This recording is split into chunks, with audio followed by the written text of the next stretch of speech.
कि भाई वो आए अपने घर जैसा यहाँ आते थे, लेकिन सबको हंसाते खिलाते थे। कभी भी आए थे, मंदिर पर भी आते थे।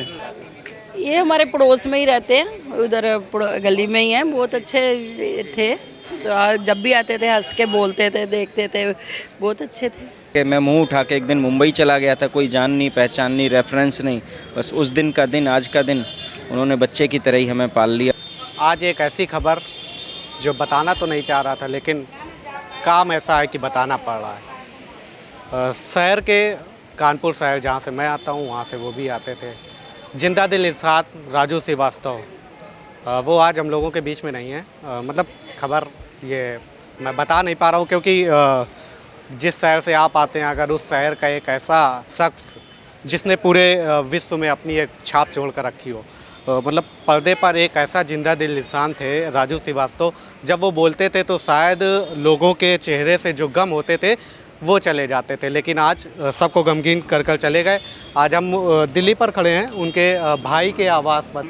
मैम, आप यहीं? हाँ, मैं यहीं से हूँ, मतलब थोड़ा सा हटके हूँ। कैसे मालूम?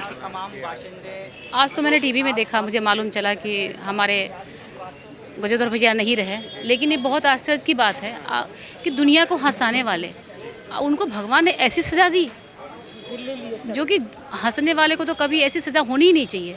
पता नहीं कितने लोगों को बीमारियों को दवा थे वो, है ना, कितने लोगों की बीमारी की दवा थे वो, कि हंसा करके कई बीमारी को दूर करते थे।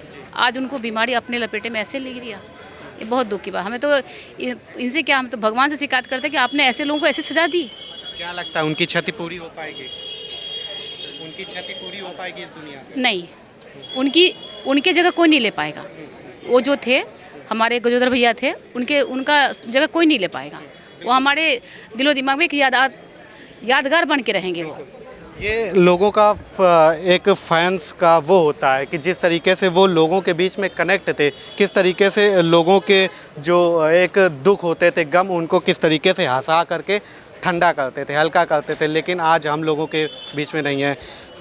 मैं भी जब बता रहा हूँ तो मुझे भी बड़ा अफसोस हो रहा है, क्योंकि ऐसे शहर से आते थे, कानपुर से आते थे। मैं भी कानपुर से आता हूँ। मैंने उनके साथ करीबन ज़्यादा नहीं तो करीबन 40 से 50 बार स्टेज साझा की है। मैं क्योंकि खुद एक आर्टिस्ट होने के नाते आज जब मुझे खबर मिली तो मैं सारे काम छोड़कर आज उनके पार्थिव शरीर के दर्शन करने आया हूँ। लेकिन मैंने कभी सोचा नहीं था कि इस तरह से इस लेवल पर आकर मैं उनके दर्शन करूँगा।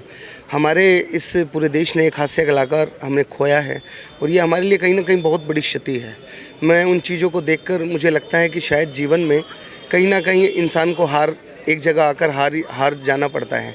और आज मैं आपके चैनल के माध्यम से उस दिवंगत आत्मा को श्रद्धांजलि देना चाहूँगा, और मैं कहना चाहूँगा सरकार से कि उनको कोई ना कोई पुरस्कार के रूप में उनको एक सम्मान दिया जाना चाहिए, क्योंकि उन्होंने पूरे हिंदुस्तान को एक सूत्र में पिरोकर जो हमारे सबके बीच में साझा किया है, ये एक हमारे लिए बहुत बड़ी बात है। तो मैं उनको इस स्थिति में आकर मैं चाहता हूँ कि सरकार उनको कोई ना कोई पुरस्कार दे, और वही हमारे लिए एक बहुत बड़ी श्रद्धांजलि होगी, और हमारे इस पूरे संगीत जगत या कवि जगत के लिए एक बहुत बड़ा एक हमारे लिए एक कहीं ना कहीं मील का पत्थर साबित होगी। आप खुद एक आर्टिस्ट हैं। आप जब उनके साथ स्टेज साझा करते थे, या मतलब कि ऑन कैमरा तो हंसाते ही थे, ऑफ कैमरा उनका कैसा रोल रहता था? वो जितना ज़्यादा स्टेज पे हंसाते थे उससे ज़्यादा वो ऑफ कैमरा रहते थे। मतलब छोटी छोटी बातों पे वो मजाक कहीं ना कहीं, अगर पानी का गिलास भी पकड़ा है तो वो इस तरह से पेश होते थे कि जैसे कि हमें लग रहा है कि कोई आर्टिस्ट हमसे बात कर रहा है। तो मन कहीं ना कहीं लगा रहता था कि यार शायद, और उनका ये एक जो ज़मीन से जुड़ाव है वो हमारे लिए कहीं ना कहीं एक बहुत बड़ा एक आज भी हमारे जीवन का एक अभिन्न अंग बन के रह गया है कि जीवन को में इंसान को नीचे ही रहना चाहिए, और डाउन टू अर्थ वो रहे हैं। और अगर कोई छोटा मिला है तो छोटे के साथ छोटे की तरह मिले हैं, और कोई बड़ा मिला है तो बड़े के साथ उन्होंने बड़ा व्यवहार किया है। कुछ ऐसा मोमेंट जो याद आपको आ रहा हो, या कुछ ऐसी कॉमेडी जो मुझे जहाँ तक याद है कि हम लवकुश रामलीला कमेटी जो हमारी लाल किला पे रामलीला होती है, वहाँ पर एक कार्यक्रम के दौरान हमारी मुलाकात हुई, और वो जैसे सीढ़ियाँ चढ़ रहे थे तो उनका पैर फिसल गया। तो वो कहने लगे कि हमेशा गिरते हैं शेर मैदान जंग में। तो वो भी एक उनका हंसी का वक्त था। दुनिया हंस रही थी और वो चुपचाप ऊपर चढ़ते चले गए और वहीं से वो जीवन में कभी नीचे नहीं आए। और आज पूरा हिंदुस्तान नहीं, पूरा विश्व उनकी जो कॉमेडी देखकर कहीं ना कहीं हंसता है, कहीं ना अपने आप को जीवन में जब आदमी निराश हो जाता है तो उनकी कॉमेडियाँ देखकर वो हंसता है और बहुत खुश होता है। ये हमारे लिए एक बहुत बड़ा सीख है कि दुख में भी हमें हंसना चाहिए। गजोदर भैया की कमी को कोई इस देश में वो पूरा कमी जीवन भर हम कभी नहीं पूरी कर सकते और ना ही कभी पूरी हो पाएगी, चाहे कितने भी आर्टिस्ट आगे आते रहें, लेकिन जो इनका एक मुकाम था, जो उनका एक स्थान था, वो हमेशा वहीं रहेगा। तिलेश्वर पांडे। पंडित जी राजू श्रीवास्तव को जानते हैं, कैसे मतलब बहुत बढ़िया है। आप भी यहीं रहते हैं? हम तो मंदिर नज़दीक में है। अच्छा, मंदिर के पास। मंदिर नज़दीक में है, यहाँ आते जाते थे, सब पूजा पाठ भी करते थे इनके घर, तो उनसे जानते थे हम। बहुत कैसे व्यक्ति थे? बहुत अच्छे, सब परिवार अच्छे थे। बिल्कुल हम लोगों के बीच में नहीं। भाई सबको दुखी है, सबको हंसाते थे, खिलाते थे, आज चले गए, इसके गम तो सबको है, लेकिन क्या करेंगे, आना जो धरती पे उसको तो जाना ही है, लेकिन थोड़ा दुख तो होता ही है। मतलब लगता था आप लोगों के बीच में रहते थे, एक ऐसे शख्स को खो दिया। वैसे नहीं लगते थे कि भाई वो आए अपने घर जैसा यहाँ आते थे, लेकिन सबको हंसाते खिलाते थे। कभी भी आए थे, मंदिर पर भी आते थे, मंदिर पर भी आते। हाँ आए थे, कई बार भंडारा हुआ तो आए थे। आप यहीं के रहने वाले? हाँ जी, हाँ जी, हाँ जी। कैसे जानती हैं? ये हमारे पड़ोस में ही रहते हैं, उधर गली में ही हैं। बहुत अच्छे थे, तो जब भी आते थे हंस के बोलते थे, देखते थे, बहुत अच्छे थे। क्या कहना चाहेंगी आज नहीं हम लोगों को? उनकी क्षति तो नहीं पूरी हो सकती, पर शांति उनकी, भगवान उनकी आत्मा को शांति दे, बच्चों को संतावना देते हैं कि ठीक रहें, बच्चे तंदुरुस्ती रखें बच्चे, बस यही है। भैया आप भी यहीं के हैं? हाँ जी, मैं यहीं का रहने वाला हूँ। मैं आज हम लोगों के बीच में गजोदर भैया नहीं है, कैसे याद? ये बहुत बड़ी दुख की घटना है ये हमारे लिए, क्योंकि मैं इनसे अभी कुछ साल पहले एक फंक्शन में आए थे यहीं पर ही, राजू जी, जब उनसे मुलाकात हुई थी आखिरी टाइम मेरी, तो वो वही हमेशा कॉमेडी के रूप में रहना हमेशा उनका। तो मैंने कहा भैया जरा कुछ कॉमेडी सुना दो, तो उन्होंने उस टाइम वही खपच्ची वाला सीन चल रहा था, बहुत सुंदर तरीके से सुनाया और हंसी माहौल को हम उस टाइम कर देते हैं, उस टाइम माहौल को। तो इस टाइम बहुत बड़ी दुख की घटना है हमारे, खासकर हमारे भारत के लिए, क्योंकि एक भारत का एक मशहूर कॉमेडियन था कि राजू जी ने कॉमेडी की अलग पहचान बनाई थी हमारे यहाँ पे हिंदुस्तान में। तो इसका हम पूर्ति तो नहीं कर सकते, लेकिन हम परिवार के साथ हैं, हम इसके दुखद घटना में, तो इसमें तो क्या लगता है कि देश इस कमी को कभी शायद भरपाई कर पाएगा? नहीं, ऐसा तो राजू जैसा कलाकार अब नहीं आ पाएगा, क्योंकि राजू जी ने जो हमारे हिंदुस्तान में हमारे फिल्म इंडस्ट्री को जो पहचान दी थी कॉमेडी की, वो राजू ने उनकी अलग ही पहचान थी उनकी। चाहे वो कोई शादी का माहौल हो कॉमेडी का, चाहे किसी दुख का माहौल हो, वो हमेशा अलग तरह की कॉमेडी करते थे। तो मैं उसको उन जैसा कलाकार तो आना मुश्किल है इस टाइम। कहीं ना कहीं लोगों के लिए रोल मॉडल भी थे, जिस तरीके से एक छोटी सी जगह से आकर के 50 रुपए की नौकरी करके इतना बड़ा सफ़र तय कर। बिल्कुल बिल्कुल, राजू जी एक बहुत बड़े रोल मॉडल हैं बड़े छोटे कलाकारों के लिए। स्टैंडर्ड कॉमेडी कैसे की जाए, राजू जी से सीखना चाहिए हमें ये चीज़ें, कि भाई आपका कलाकार के रूप में कैसे जाना चाहे। भैया क्या नाम है आपका? भैया मैं चेला हूँ, गुरुजी का एक छोटा सा प्यादा हूँ, चेला। हाँ, मैं Amit Gupta, laughter mimicry artist. आप उन्हीं के साथ काम करते? काम किया भैया, मैं तो एडवोकेट था, आज भी हूँ, बस उनको देखने लगा, लोग कहने लगे, मैं मुंह उठा के एक दिन मुंबई चला गया था, कोई जान नहीं पहचान नहीं, रेफरेंस नहीं, बस उस दिन का दिन, आज का दिन उन्होंने बच्चे की तरह ही हमें पाल लिया। और मेरे खुशनसीबी है, मेरे पापा के नाम भी राजू है, पर ये नहीं था कि गुरुजी मुझे इस तरह से मझधार में छोड़ के चले जाएंगे।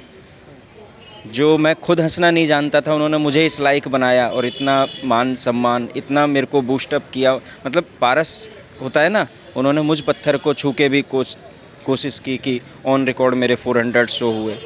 शब्द नहीं है। अब मैं कहूँ कि वो बहुत बड़े हास्य कलाकार थे, ये तो कोई आंसर नहीं हुआ, लेकिन वो बहुत अच्छे इंसान थे, जो मुझ जैसे एक नाचीज़ को कोई जान नहीं पहचान नहीं, मैं मुंह उठा के चला गया, उन्होंने अपने घर में बिठाया, 7 गाड़ियों में ले जाना, होटल में रुकना, सब कुछ, और अपने शो से पहले मेरी प्रस्तुति कराना। शायद मेरे फादर भी अगर ऐसे होते तो भी आदमी डाउट करता है कि मेरी जो वर्थ है वो ये है, कहीं ऑडियंस नाराज़ ना हो जाए, लेकिन अपना टाइम काट के मुझे पेश करना, नहीं होते ऐसे लोग, और आएंगे भी नहीं। मैं ये नहीं कह रहा होते थे, आएंगे भी नहीं ऐसे लोग। अच्छा, आपको कुछ ऐसा जो पल हो जो आपको याद आ रहे हो? पल तो सारे ही हैं, पल पल याद आएंगे। 23 मार्च 2021 की बात है कि सर का फ़ोन आया शाम को। उन्होंने कहा अमित कल मौका लगे तो आप आ जाइएगा दिल्ली, परिवार को ले आइएगा। हम पूरा परिवार, मम्मी आई तो उस दिन एकादशी थी, तो हम लोग कुछ खा नहीं पा रहे थे एकादशी व्रत की वजह से। आज भी एकादशी है, ईश्वर उनको अपने चरणों में स्थान दे। तो मम्मी बार बार कुछ तो सर का एक अंदाज़ था, मतलब कि माताजी आप कुछ लीजिए, माताजी आप कुछ लीजिए, चाय तो एकादशी में ले ही सकते हैं। मम्मी बिल्कुल मतलब शी वाज अनकम्फर्ट। तो सर बोले, अब उन्होंने वहाँ से ट्विस्ट लिया था, अरे माताजी चिंता मत करिए, असली वाले ही राजू श्रीवास्तव हैं, अमित तुम्हें नकली बना के तो नहीं ले आया। माताजी इतना हंसी हैं, इतना हंसी हैं, मतलब परिवार जैसा। परिवार मतलब कोई, देखिए आपकी अगर आज की डेट में, मुझे कहना नहीं चाहिए, अगर आपकी किसी से जान पहचान भी है, क्लोज भी हैं, तो वो आपको एक रियलाइज़ करा देगा कि मेरा स्टेटस और आपका status, please maintain the difference. वो आप कहोगे नहीं, फिर भी वो रियलाइज़ करा देगा, उसके गेस्चर से, पोस्चर से, उससे आपको आइडिया लग जाएगा। बट उनके साथ ये नहीं था। सब्जी वालों के नाम पता होना, दूध लेने खुद जाना, सब्जी वालों से बातें करना, इंसानियत कहाँ मिलती है। आप अपने आप से रख के देखिए ना, हम अपने आप से रख के देखें। हम एडवोकेट, कोई जान नहीं पहचान नहीं, फिर भी काला कोट पहन के 1 मिनट रियलाइज़ करा देते हैं क्लाइंट को, वी आर एडवोकेट।